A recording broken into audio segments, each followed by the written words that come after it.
যারা চিনে তারাই আসলে কিনে। এই যে সিজনের ইলিশে এত পরিমাণ স্বাদ মজা হয় এবং তেল হয় তা বলার বাইরে।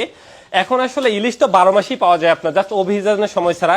তাহলে এই সিজনে কেন নাহের চরে এত বেশি ইলিশের চাপ আপনার? এই যে স্তূপ দেখতে পাচ্ছেন কেন?